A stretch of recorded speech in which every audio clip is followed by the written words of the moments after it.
네, 시청자 여러분 안녕하십니까? 오늘 시황 내일 전략 김진경입니다. 9월 3일 수요일 시장이 마감으로 가고 있습니다. 오늘 코스피는 장중 내내 줄다리기 장세가 연출이 됐습니다. 삼성전자, 현대차, SK하이닉스 굵직한 종목들이 하락세를 기록하면서 코스피 지수의 발목을 잡는 모습이었고요. 오늘 장중한테 2040포인트까지 내려가기도 했었습니다만 낙폭은 좀 줄이면서 마무리가 됩니다. 0.12% 떨어지면서 2049.06포인트로 동시호가에 진입을 했는데요. 2050선까지 다시 진입을 할 수 있을지 여부 지켜보셔야 할 것 같습니다. 수급을 한번 확인을 해보도록 하죠. 기관 쪽에서 매도가 아직도 이렇게 크게 나오는데요. 기관이 1957억 매도로 보여주고 있는데 기관의 매도 규모 가운데 1,800억 가까이가 금융투자에 집중돼 있습니다. 아직까지 금융투자에서 나올 물량이 더 남았느냐라는 이야기가 시장에 이제 우스갯소리가 된 것 같습니다. 다행히도 투신이나 연기금을 중심으로 매도세가 더해지지 않았다라는 점에 체크를 좀 해보셔야 될 것 같고요. 외국인들이 775억 정도 큰 규모는 아닙니다. 매수세를 유지했습니다. 코스닥으로 넘어가 보시죠. 시장의 분위기는 일단 중소형주로 더 기우는 것 같지요. 코스닥 지수는 0.5%대 상승세를 기록하면서 570선에 이제 완전하게 안착하는 모습을 나타냈습니다. 코스닥의 수급도 한번 확인을 해보도록 하겠습니다. 자, 외국인들이 89억 매수를 기록을 하는데요. 오늘 장중에 변동성이 좀 있었습니다. 방향성이 오늘 오전에는 외국인들이 매도였고요. 기관이 매수로 전환을 하는 모습이 연출됐었는데 후반 들어서 함께 사는 경향이 나타납니다. 외국인과 기관의 동반 매수가 나타나면서 코스닥 시장이 0.45%대 정도의 상승세로 장을 마감을 할 수 있을 것 같고요. 대형주들의 움직임도 살펴보시죠. 시장선이 첫 장의 움직임이 좋지 않습니다. SK하이닉스가 낙폭을 더 키우네요. 5% 이상 떨어지면서 41,800원대. 한국전력이 2.9%대의 상승세를 기록하고 있는데요. 삼성동 자산 부지 매각에 따라서 배당 성향이 더 높아질 수 있다는 기대감이 더해지는 것 같습니다. 현재 한국전력의 배당 성향이 2.6% 정도인데 일시적으로 자산 매각으로 인해서 4%까지 높아질 수 있다는 기대감이 더해지고 있는 상황이고요. 신한지주가 3.29%대 상승세를 기록하면서 이런 자산주들, 금융주들이 강세를 나타냈습니다. 또 하나 시장이 빠질 때 나타나는 흐름이죠. 이런 SK텔레콤 같은 내신주, 통신주들이 강세를 기록하면서 2.65%대 상승세를 기록했고요. 오늘 SK텔레콤뿐만 아니라 LG유플러스, KT도 상승세를 기록했습니다. 코스닥 확인해 보시죠. 자, 셀트리온입니다. 0.24% 떨어지고요. 파라다이스 다음이 1%대 오름세, 동서가 5.4%대 상승세를 기록합니다. 7월 이후에 커피 가격, 출고 가격 인상으로 인해서 상승세를 기록을 했는데 앞서서 말씀드렸던 한국전력과 비슷한 맥락이죠. 동서 역시 배당주의 성격이 강한 종목입니다. 9월 들어서면서 이제 배당 매력이 있는 종목들이 계속해서 상승 흐름을 타고 있는 것으로 분석됩니다. 서울반도체가 3.7% 떨어지면서 28,100원대 기록하고 있고요. 컴투스가 반등 여력을 오늘 넓혀가죠. 3.3% 오르면서 137,100원. 메디톡스가 4일째 시총상위 10위에 계속해서 머무릅니다. 2% 이상 오르면서 219,400원을 기록하고 있습니다.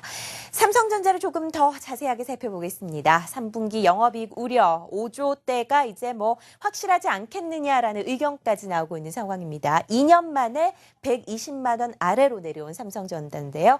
캔들 차트를 보시면 주가가 우하향하고 있다라는 게 확실하게 눈에 보입니다. 오늘 장중 한때 118만 원대까지 내려갔고요. 장중에 변동성이 좀 있었는데요. 확인해 보도록 하겠습니다. 삼성전자 일중을 확인해 보죠. 오늘 120만 원대에서 출발을 했다가요. 장중에 118만 원대까지 내려갔었습니다.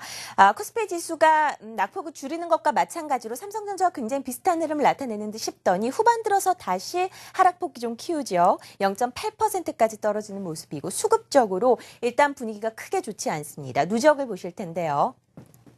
한 달 동안 누적으로 37만 주 외국인들이 매수한 반면에 기관의 매도가 어마어마합니다. 87만 주 이상 기관이 매도세를 기록하면서 삼성전자가 힘을 잃는 모습이 나타났고요. 오늘도 기관이 매도를 했습니다. 반면에 외국인들은 오늘 매수로 좀 전환을 하면서 저가 매수 유입에 대한 기대감을 좀 키워가는 모습이 연출됐었습니다. 자, SK하이닉스는 삼성전자보다 분위기가 오늘은 더 안 좋습니다. 디램 공급 과잉 우려가 더해지면서 외국인과 기관의 동반 매도가 나타났는데 5% 이상 떨어지면서 오늘 주요 이평선을 모두 이탈하는 움직임이 나타납니다. 8월 25일 변곡점 이후로 주가가 꺾이는 모습이 연출이 됩니다. SK하이닉스의 누적도 함께 확인해 보시겠습니다. 오늘 외국인과 기관이 동반 매도를 나타내고 있다라고 말씀을 드렸는데요. 어제도 마찬가지였죠. 외국인들이 21만 주, 기관이 42만 주 팔았고요. 외국인과 기관 1개월 누적으로 모두 팔았습니다. 외국인들이 200만 주 이상 매도, 기관이 85만 주 이상 매도세를 기록하면서 SK하이닉스의 주가를 떨어뜨리고 있는 형국입니다. 자, 삼성중공업과 삼성엔지니어링은 지난주 금요일 장마감 공시를 했죠. 일단 흡수합병을 한다. 삼성중공업에서 삼성엔지니어링 흡수합병하기로 결정했다라고 밝혔고요. 그때 주가가 좀 떴다가 사흘 연속 차익 매물이 출회되고 있는 상황입니다. 중장기적으로는 모르겠지만 단기적으로 크게 시너지 효과가 없을 것이라는 증권사들의 보고서가 계속해서 나오고 매수 의견에서 중립으로 내려가는 리포트들이 속속들이 나오면서 하락 매물이 출회됩니다. 오늘 4.1% 삼성중공업이 빠지면서 26,800원대 기록하고 있고요. 삼성엔지니어링도 마찬가지입니다. 캔들을 보시죠. 오늘 4.8% 떨어지면서 66,500원대 기록합니다. 해양 플랜트 부분에서 시너지가 있을 것이란 예상이 있었는데 이 부분에서 기술이 삼성엔지니어링과 삼성중공업이 과연 있느냐. 해외 진출에 대한 진입장벽을 낮춘다는 것 외에는 다른 부분은 좀 재고가 필요하다라는 의견이 함께 나오고 있다는 점 체크를 해보시기 바랍니다. 최근에 중국 관련주를 엮이면서 함께 올랐던 이 화장품 관련주 안에서도 여러분께서 차별화되고 있는 종목들은 좀 걸러내야 될 것 같습니다. 자, 지금 한국 화장품의 차트를 보고 계신데요. 일주일 동안 거의 100% 가까이 올랐지요. 7,940원 오늘 장중에 오르기도 했었는데요. 8월 25일 이후로 주가가 급등하는 움직임이 연출됐습니다. 중추절 중국 관광객에 대한 기대감이 커져가고 있는데 아시다시피 한국 화장품은 제조와 판매를 함께하는 회사입니다. 이런 종목들은 대부분 오릅니다. 코리아나 캔들도 보시죠. 코리아나도 오늘 상승세를 기록하는데 13% 이상 급등하네요. 4일째 급등하면서 현재 3,650원대를 기록합니다. 반면에 제조를 담당하거나 원료 생산 개발을 하는 종목들은 대부분 차익이 실현되면서 종목이 꺾이기 시작합니다. 한국 콜마의 차트 확인해 보시죠. 오늘 4.16%까지 떨어집니다. 낙폭이 커지면서 57,500원대를 기록을 하는데 최근에 중국과 관련된 종목들 대부분 코스닥 시장에서 상승세를 기록을 하고 있습니다. 이런 종목들 가운데 실적이 뒷받침되거나 아니면 세분화되고 있는 종목들 위주로 잘 챙겨보셔야 될 것 같습니다. 자, 동시호가 이제 거의 끝나가고 있습니다. 함께 하실 두 분 소개해드리도록 하죠. 퍼플 인베스트먼트 정은성 팀장, 한국투자증권 이프랜드의 허윤정 연구원 함께합니다. 안녕하세요. 안녕하십니까. 네, 발빠르게 코스피의 예상 체결 지수부터 먼저 확인을 해보도록 하겠습니다. 정성 팀장님. 네, 금일 코스피는 2051포인트 선에서 다행히 마감할 것으로는 예상되고 있는 상황입니다. 네, 코스피 지수입니다. 0.12% 약법 수준에서 마무리가 될 것 같고요. 코스닥 지수는 어떻게 결과가 나올 것 같나요? 네, 코스닥 지수는 2포인트 정도 상승한 571선에서의 마감 예상되고 있습니다. 네, 코스피와 코스닥 상당히 분위기가 엇갈리면서 마무리가 될 것 같습니다. 선물 시장에서도 1조 3천억 이상 어제 외국인들의 매도를 했고요. 오늘도 7천억 가까이 매도를 하면서 약세권을 보여주고 있는 상황입니다. 한국경제신문이 3시 증시 마감을 알려드립니다.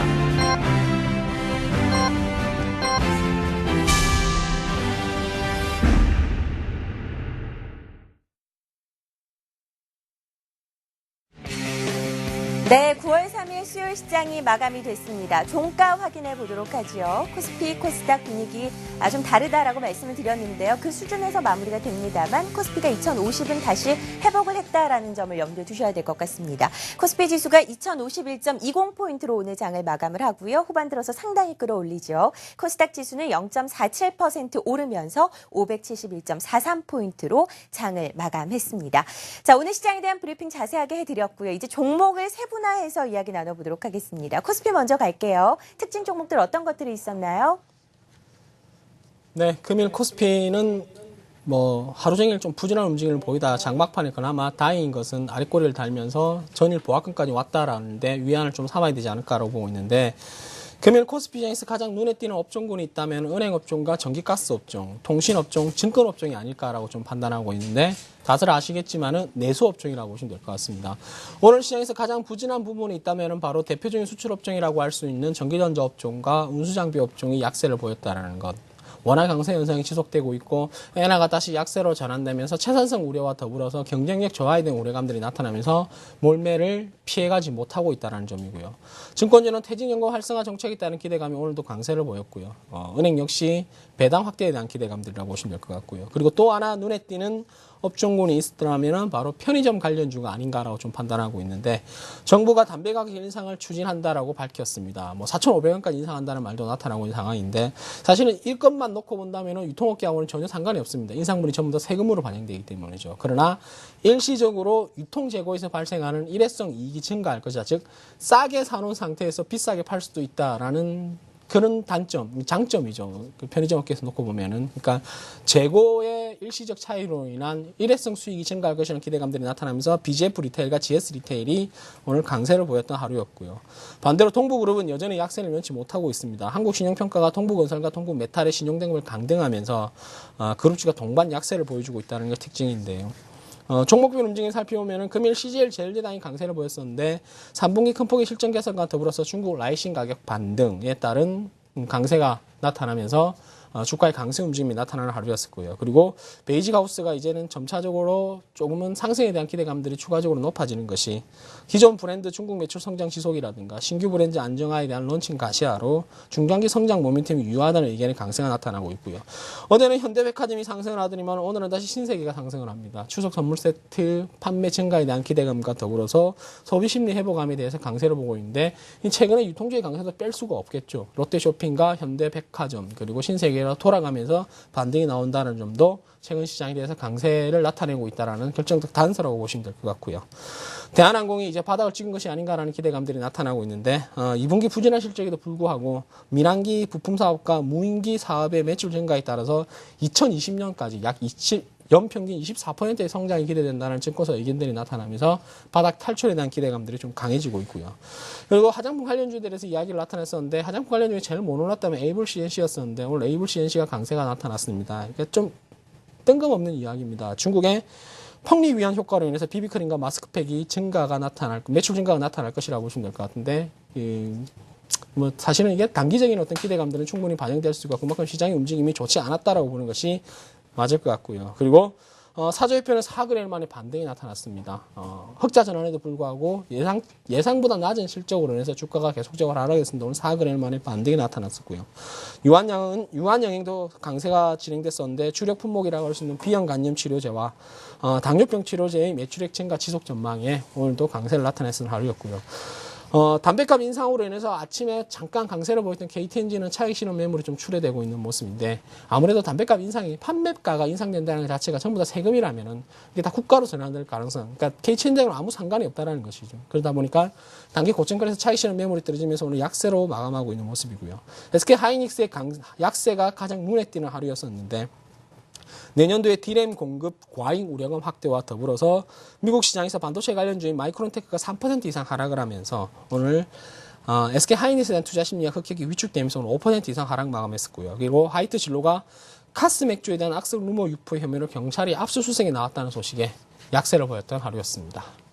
네, 코스피 시장에 이슈가 있는 종목들 주로 살펴봤습니다. SK하이닉스의 하락, 이 부분을 좀 지켜봐야 될 것 같네요. 일단 개인들이 워낙에 많이 갖고 있고 매매를 하는 종목이기 때문에 오늘 같이 4% 이상, 5% 가까이 밀리는 경우에는 시장이 이슈가 될 수밖에 없습니다. 내일까지 지속성 여부를 확인해 봐야 될 것 같고요. 오늘 여타 다른 아시아 증시 움직임도 살펴볼 텐데요. 리딩투자증권 국제영업부 우성재 팀장 연결해 보도록 하겠습니다.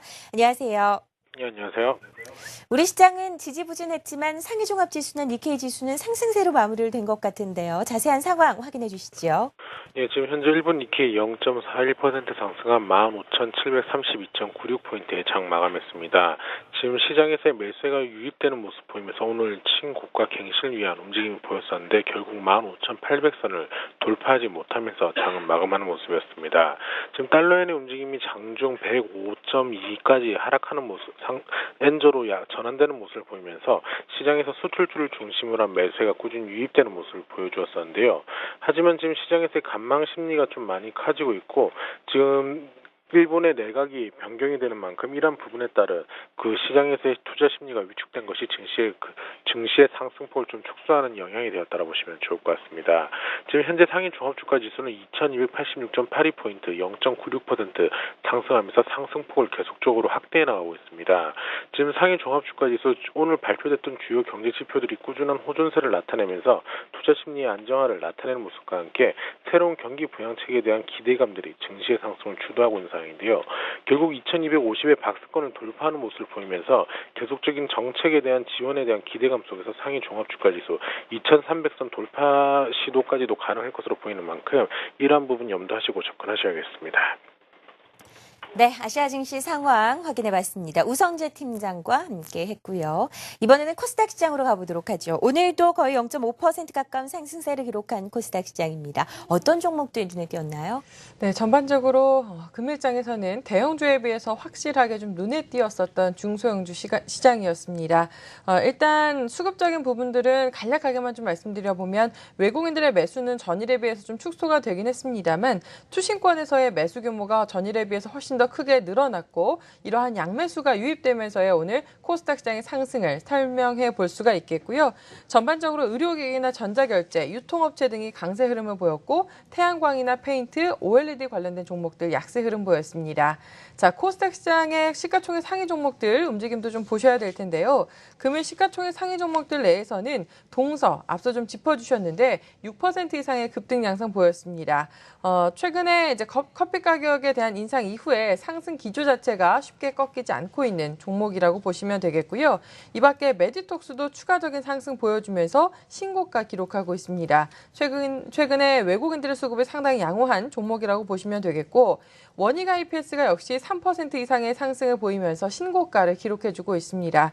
하반기 반도체 설비 투자 증가에 대한 기대감들이 좀 반영되고 있는데요. 다만 이런 수혜의 폭 자체가 반도체 장비 전반적인 것보다는 후공정보다는 전공정 쪽에 좀 집중될 가능성이 더 많기 때문에 전공정 관련 장비 업체들 쪽으로 관심을 좀 집중하실 필요가 있어 보입니다. 반면 서울반도체의 경우에는 오늘장 4% 이상 다시금 좀 하락폭을 확대시키는 모습이었다라는 점 말씀드리겠고요. 이 밖에 시가총액 상위 종목 내에서는 한국토지신탁, 메가스터디 그리고 내추럴엔도텍 등이 강세를 보였고 대한유팜과 썬데이토즈, 성광밴드 등은 하락세를 보였습니다. 이 밖에 특징적인 종목들 짚어드려야 될 텐데요. 먼저 첫 번째 종목은 아가방 컴퍼니 되겠습니다. 금일 상한가 기록을 해줬는데 일단 최대 주주가 라인패션 코리아의 주식을 매각한다라는 소식이 좀 있었죠. 최근에 상승 흐름이 상당히 좀 강한 모습이었었는데 오늘의 그 뉴스를 좀 확인을 해볼 수가 있었고 뉴스 발표된 이후에도 상한가에 진입을 했습니다. 이 밖에 다날도 상한가에 거의 근접하면서 끝을 냈는데요. 카카오톡의 그 소액 결제와 결제 처리를 위한 본인 인증 서비스를 이제 공급한다라는 소식들이 좀 더해지면서 오늘 급등 양상 보여주는 모습이었습니다. 이 밖에 SBS 콘텐츠 허브가 최근 바닥권으로부터 반등에 대한 연속성을 좀 띠고 있는데요. 오늘장에서도 4.2% 상승 보였습니다. 정부의 방송 콘텐츠 육성에 대한 기대감, 더불어서 일정 부분의 반발 매수와 저가 매수세가 함께 유입된 현상으로 함께 해석해 볼 수 있겠습니다. 네, 코스닥 시장의 특징 종목까지 확인을 해봤습니다. 3시 9분 지나고 있고요. 외환시장이 마감으로 가고 있습니다. 원달러 환율이 이틀 전에 달러당 1,013원이었다가 어제 1,018원까지 올라왔죠. 오늘은 1,020원대까지 진입을 합니다. 워낙 강세 기조에서 조금씩 벗어나고 있는 움직임이 나타나고 있는데요. 대신경제연구소 홍석찬 선임연구원 연결해서 자세한 이야기 나눠보겠습니다. 안녕하세요. 네, 안녕하십니까. 오늘 환율 동향 확인해 주시죠. 네, 오늘 서울 외환시장에서 원달러 환율은 전일 대비 1원 70전 상승한 1,020원에서 장을 마감했습니다. 미국 경제지표 호조 및 일부 공적연금 개혁 기대감 등에 따른 글로벌 달러 강세를 반영해 원달러 환율은 어제보다 70전 오른 1,019원에서 장을 출발했는데요. 장 초반 원달러 환율은 수출업체들의 2월 내고 물량이 출하되면서 하락 반전에 주로 1,017원선 약보합권에서 거래가 이루어졌습니다. 그러나 오후장 들어 여객시장 참가자들 중심으로 한 달러 매수세가 유입되며 원달러 환율은 급 반등세를 연출했는데요. 기획재정부 차관의 쏠림 현상 대응 발언 등도 외환당국의 개입 경계심을 높이며 원달러 환율에 대한 상승 압력에 힘을 보태는 모습이었습니다. 이제 추석 연휴까지 2거래일이 남아있는 상황인데요. 전반적인 글로벌 달러 강세 현상에도 불구하고 수출업체 내고 물량에 의해 원달러 환율은 지속적으로 제한받고 제한되고 있는 상황입니다. 유럽중앙은행이 추가 경기 부양 측이 글로벌 달러 강세를 보다 심화시킬 수 있다는 우려도 제기되고 있습니다만 반대로 이를 통해 풀린 유럽계 자금이 상대적으로 펀더멘털이 양호한 우리나라로 유입될 수 있다는 기대감도 상존하고 있습니다. 이번 주말 발표된 미국 8월 고용 지표 및 유로와 엔화 약세 등을 고려하면 원달러 환율의 방향성은 위쪽으로 설정한 게 맞아 보입니다만 달러 공급 우위 장세 속에 환율의 상단은 제한되는 흐름이 당분간은 지속될 것으로 예상합니다. 이상입니다. 홍석찬 선미연구원과 함께 외환시장 마감 상황까지 자세하게 살펴봤습니다. 고맙습니다. 자, 이번에는 수급 특징주 확인해 볼 차례입니다. 기관의 매도가 참 계속해서 나타납니다. 금융투자 아직까지 팔고 있는 상황인데요. 주로 어떤 종목들 팝니까? 네, 오늘도 금융투자가 1,800억 이상 매도를 하면서 전체적으로 기관의 매도 물량을 금융투자에 집중되고 있는 모습인데 이게 약간 좋게 해석하면요. 저번에도 말씀드렸지만 금융투자의 매수에는 연속성이 없다라고 말씀드렸는데 바꿔서 이야기하면 금융투자의 매도에도 연속성이 없습니다. 즉 매수의 연속성이 없는데 매도 연속성이 있을 리는 만무하죠. 이렇게 금융투자의 매도가 단기적으로 많이 나오는 것은 아무래도 엔화가 다시 약세로 전환됨에 따라서 차익 실현 매물이 조금 출회되고 있다고 보시면 될 것 같거든요. 그래서 이 물량만 소화한다면은 기관들의 매도에 대해서는 별로 신경 쓸 필요가 없고, 그리고 또 하나 투신권과 연기금의 매수세가 오늘 들어오고 있다고 보시면 될 것 같은데 아직까지는 완벽하게 전환됐다고 볼 수 없습니다. 그러나 매도 일관이었던 투신권이 다시 매수와 매도를 반복하고 있다는 것 자체가 이제 매도 물량에 대해서 우리가 어느 정도 걱정할 필요는 없지 않을까라고 좀 보고 있는데, 역시 포커스는 외국인입니다. 외국인이 오늘도 1,000억 원 이상 매수를 하면서 전체적으로 선물 시장의 변동성은 키워나갈지 모르겠지만 현물 시장에서는 여전히 매수 일관성을 유지하고 있고요. 매수하는 업종도 마찬가지로 철강, 금속, 전기전자, 운수장비, 금융업종, 기존에 매수하던 업종들을 그대로 매수했다는 것은 추가적인 매수에 대한 기대감이 여전히 높다라고 좀 보시면 될 것 같은데, 종목별로 확인해 보도록 하겠습니다. 금일 외국인 투자들이 가장 많이 매수했던 종목은 삼성전자입니다. 600억 이상 매수를 하면서 전체적으로 매수의 포커스를 삼성전자에 맞추고 있다. 쉽게 이야기하면 여전히 코스피에 매수의 포커스를 맞추고 있다고 보시면 될 것 같고요. 이 외에도 신한지주와 LG디스플레이, 포스코, LG전자 순으로 외국인 투자자들의 매수세가 나타났고요. 반대로 금일 외국인 투자자들이 가장 많이 매도했던 종목은 LG생활건강을 170억 정도 매도를 하면서 매도 탑픽 1위에 올라와 있고요. 이 외에도 오늘 많이 올랐던 종목이었습니다. 한국전력과 SK텔레콤이 2위와 3위에 올라와 있는 모습이고요. KTNG와 삼성생명, 한국금융지주 손으로 외국인 투자자들의 매도가 나왔고요. 금일 금융투자의 매도의 종목을 한번 살펴보니까 금융투자가 가장 많이 매도했던 종목은 삼성전자입니다. 330억 정도 매도를 하고 있고요. 이 외에도 SK하이닉스와 현대차, 신한지주 순으로 금융투자의 매도가 나온 반면에요. 연기금과 투신권의 매수를 살펴보면 금일 투신권이 가장 많이 매수했던 종목은 KTNG와 삼성생명, SK텔레콤, KT 순으로 나타나면서 전체적으로 배당이 높은 기업들 중심으로 매수가 들어온다는 특징도 있고요. 그리고 또 하나 연기금의 매수를 살펴보니까 한국전력과 신한지주, SK텔레콤 크게 차이가 없습니다. 전체적으로는 배당에 대한 기대감들이 높은 쪽으로 포커스가 맞춰진다는 것은 이제 연말이 다가오면서 배당에 대한 투자 전략이 기관 투자자들 사이에서 강하게 일어나고 있다는 것이 오늘 종목 수급의 특징이 아닌가라고 좀 판단하고 있습니다.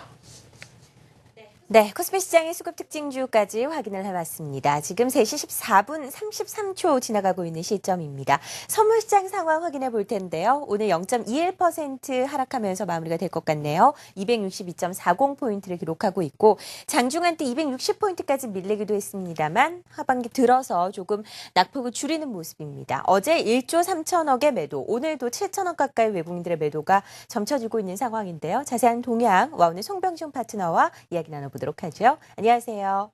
예, 안녕하십니까. 송병준입니다. 네, 다음 주 옵션 만기를 앞두고 이번 주부터 먼저 시장이 흔들리기 시작을 합니다. 선물시장 상황 자세한 동향 전해주시죠. 네, 오늘 같은 경우도 역시 좀 전일에 이어서 변동성 자체는 좀 아래쪽으로 좀 무게를 계속 받는 상태가 연출이 되고 있습니다. 하지만 장 후반부에는 좀 기술적으로 반등을 좀 해주면서 시장을 지키기 위한 움직임들이 나타나고 있는데요. 앵커님이 방금 말씀하신 부분처럼 다음 주가 바로 이제 선물옵션 동시만기일인데요. 대체율로 인해서 9월 10일 날 수요일인데 거래가 이루어지지 않기 때문에 일단 바로 만기로 직행을 하게 됩니다. 연휴가 끝나면. 그러다 보니까 일단 오늘은 3일, 그러니까 수요일인데 변동성 자체가 만기까지 전까지 움직일 수 있는 기간이 오늘 포함해서 3일이었는데 그 구간에서 지수를 많이 움직여버리면 만기를 치르기에 좀 번잡스러운 부분이 좀 있기 때문에 좀 지수 자체를 좀 묶어두는 형태들이 계속 이루어지고 있다고 볼 수밖에 없는 것으로 사료가 됩니다. 대체적으로 해외 증시 움직임들은 좋은 모습인데요. 그에 비하면 좀 우리 지수는 외국인 투자들이 좀 지속적으로 선물 시장에서 전일에 이어서 오늘까지도 매도를 좀 진행하는 모습이 있었습니다. 제가 어저께 이 시간대 말씀드릴 때 외국인 투자들의 선물 매도 부분을 좀 주목해야 된다고 말씀을 드렸는데요. 오늘 한번 외국인 투자들의 매도 부분이 진행이 됐지만 역시 추가적으로 미결제 약정이죠. 미결제 약정이 전일에 이어서 급증하지 않았었기 때문에 오늘 시장 하락들은 많이 이루어지지 않았다. 그래서 기관 투자들과 개인 투자들의 방어세에 의해서 시장은 좀 중간에서 공방전을 벌이면서 마감되는 모습입니다. 종가에 좀 소폭 상승하면서 262.50에 마감이 됐는데요. 전체적으로 베이시스도 좀 악화되는 상태이고 그로 인해서 지금 프로그램 매도까지 출회되다 보니까 수급적인 악화가 현재 시장을 누르고 있는 요인이다라고 볼 수 있습니다. 하지만 방금 말씀드린 것처럼 선물옵션 동시만기일이 바로 지금 코앞으로 다가오고 있고 엄밀히 따지면 내일, 그다음에 목요일, 금요일 이틀 장세가 연휴를 들어가기 직전 거래일 수도 하지만 선물옵션 동시만기를 치러야 되는 만기 전 이 거래일이기 때문에 시장이 가장 예민하고 변동성이 가장 높은 구간입니다. 그래서 보통 만기 전 화요일, 수요일 정도가 변동성이 커지는 구간들이 많이 나타나는데요. 마찬가지로 내일 정도에서 수요일, 목요일, 금요일장을 인해서 변동성이 재차 확대되면서 좀 움직임이 크게 나타나지 않을까 좀 예상을 하고 있습니다. 그래서 일단 가장 중요한 것은 264포인트 박스 하단권을 언제 정도 회복을 할 것인지 또 264포인트를 회복하지 못한 상태에서 외국인들의 매도세가 계속 진행이 되는지 이 여부에 따라서 시장 방향성이 결정될 가능성이 높은데요. 일단 제가 보는 시선에서는 일단 좀 지수는 지킬 것이다. 그래서 일단 264포인트까지 반등 나오는 부분을 확인할 수 있을 것으로 사료되기 때문에 일단 기술적인 반등에 대한 관점으로 매매 대응 해보시는 것이 좋을 것 같다라는 이야기 드리도록 하겠습니다. 자, 힘든 시간 수고들 많으셨고요. 저는 내일 다시 좋은 이야기 가지고 찾아뵙도록 하겠습니다. 고맙습니다. 네, 오늘 송병준 파트너와 함께 선물시장 상황 확인해 봤습니다. 아마도 금요일까지 갈수록 변동성은 커질 수밖에 없는 구간, 하방에 대한 이야기를 좀 해주셨네요. 자, 이제 코스닥의 수급 특징주도 확인을 해보도록 하죠. 오늘 외국인과 기관의 동반 매수가 유입됐는데요. 어떤 종목들 주로 샀습니까? 네, 외국인들의 경우 금일장 원익 IPS와 파라다이스에 상당히 많은 관심을 좀 집중시켰습니다. 이 밖에 기관들은 다음과 SM 쪽에 매수세를 집중시켰고요. KH 바텍 등으로는 동반 매수가 함께 발생을 했습니다. 매도 종목의 경우에는 엇갈리는 모습이었었는데요. 외국인은 다음을 가장 많이 팔았고 차 바이오텍도 두 번째로 많이 판 종목으로 기록되고 있습니다. 반면에 기관들의 경우에는 오히려 파라다이스를 팔고 있고 이 밖에 블루콤이 지금 매도상에 올라와 있는데요. 이 종목은 동반 매도가 실리고 있었다는 점, 이 밖에 차이나 그레이트와 사파이어 테크놀로지도 동반 매도가 발생을 한 종목 되겠습니다. 네, 외국인과 기관이 함께 사고 팔았던 종목들 확인해 봤습니다. 오늘 시장은 이 정도로 정리를 하고요. 내일 시장에 대한 전략 세워보도록 하겠습니다. 목요일, 금요일 연휴를 앞두고 이제 이틀 남아 있는 상황입니다. 시장은 크게 움직이지 않을 것으로 예상이 되죠. 일단 코스피 지수가 삼성전자, 현대중공업, 현대차, SK하이닉스 이런 종목들이 급락함에도 불구하고 그나마 견디고 있다라는 점에 위안을 얻고 있는 것 같은데요. 앞으로는 어떤 전략 필요하다고 보시나요? 내일이나 모레까지는 제가 볼 때는 단기적으로는 조금 더 경계 심리가 강화될 가능성이 크다라고 좀 보시면 될 것 같습니다. 아무래도 연휴 전후에 대규모의 어떤 이슈가 국내 이슈가 예정돼 있다는 점을 감안한다면은 이것에 따른 어떤 경계 심리, 지금 미국 증시가 아무래도 그쪽 단기 고점권에서 약간의 방향성을 찾지 못하는 게 우리 시장의 어떤 가장 큰 문제가 아닌가라고 좀 보고 있고, 그리고 또 하나의 아쉬운 점이 있다면은 아시아 증시가 종반적으로 강세를 보임에도 불구하고 코스피가 강세를 보이지 못하고 있다라는 점은 원화 강세가 지속되고 있다라는 단기적인 우려감, 즉 수출주 중심의 차익실현 매물이 출회된다는 것이 단기적인 어떤 우려감이라고 보시면 될 것 같습니다. 그러나 오늘 시장에서 보셔도 아시겠지만 수출주들이 많이 빠진다 하더라도 다른 종목들, 내수주라든가 금융주 중심의 강세가 나타나면서 이를 상쇄시키고 있는 모양이거든요. 즉 쉽게 이야기하면 추세 하락으로 전환될 가능성은 적다라고 좀 보시면 될 것 같습니다. 따라서 지속적으로 드리는 말씀이 급락이 나타난다, 하락이 나타난다면 여전히 분할 매수 전략이 유효하다고 말씀드렸는데 이 종목이라든가 업종만 압축한다면 충분히 수익을 많이 낼 수 있지 않을까라고 좀 보고 있기 때문에 은행, 증권, 철강 업종이라든가 아니면은 종목별로 놓고 본다면은 외국인들이나 기관들의 매수가 여전한 종목군들만 압축한다면은 오히려 좀 더 쉬운 시장이 아닐까라고 좀 판단하고 있습니다. 네, 코스피에서 일단 금융주들, 내수주들 그리고 배당 관련주들이 강세를 나타나면서 다른 부분의 하락을 좀 상쇄시키고 있다라고 말씀을 드렸는데요. 무엇보다 시장의 트렌드를 읽는 것이 지금은 무엇보다 중요할 것 같습니다. 시장 상황이 좀 순응을 해야 될 것 같고요. 코스닥은 일단 훨씬 더 중소형주가 힘있게 가고 있는 게 분석이 되고 있기 때문에 앞으로 기대감도 높은 게 사실인데요. 어떤 해석이 필요할까요? 네, 일단 코스닥 시장의 경우 연중 최고치를 지금 눈앞에 두고 있는 상황입니다. 일단 일부 종목들은 아직까지 뭐 실적이라든지 개별 이슈에 따른 변동성을 좀 보여주고 있기 때문에 역시 잘 가려낼 수 있는 능력은 좀 필요한 시점이긴 하겠습니다만 앞으로도 일단 미국의 주요 지표라든지 그리고 각국의 어떤 통화 정책에 대한 회의 움직임들 그리고 이 밖에 선물 옵션 동시 만기일과 같은 대내외 변수들을 앞둔 상황이 있어서는 상대적으로 대형주가 조금 더 민감하게 반응할 가능성과 변동성을 좀 유발할 가능성이 있어 보입니다. 그렇다면은 그것들이 하나둘씩 이제 어느 정도 불확실성 해소라는 것들로 공개가 되기 이전까지는 상대적으로 중소형주들은 좀 대안적인 성격으로 좀 부각될 수 있지 않을까라는 말씀 좀 드릴 수가 있겠고요. 다만 그 안에서 소위 스토리가 없이 실체가 없는 종목들이 아니라 성장 스토리가 확실하게 좀 보여지는 종목들 중심으로의 슬림화 전략 그리고 여전히 시기를 짧게 잡아가는 단기 트레이딩 전략에 대해서 말씀을 드리겠습니다. 네, 코스닥의 전략까지 세워봤습니다. 퍼플인베스트먼트 정우성 팀장 그리고 한국투자증권 이프랜드의 허윤정 연구원과 함께 9월 3일 수요일 시장 정리했습니다. 고맙습니다. 네, 오늘 시황 내일 전략 마감 중계석 준비한 내용은 여기까지입니다. 이어지는 종목 상담도 많은 시청 부탁드리고요. 전 내일 다시 찾아뵙죠. 시청해주셔서 고맙습니다.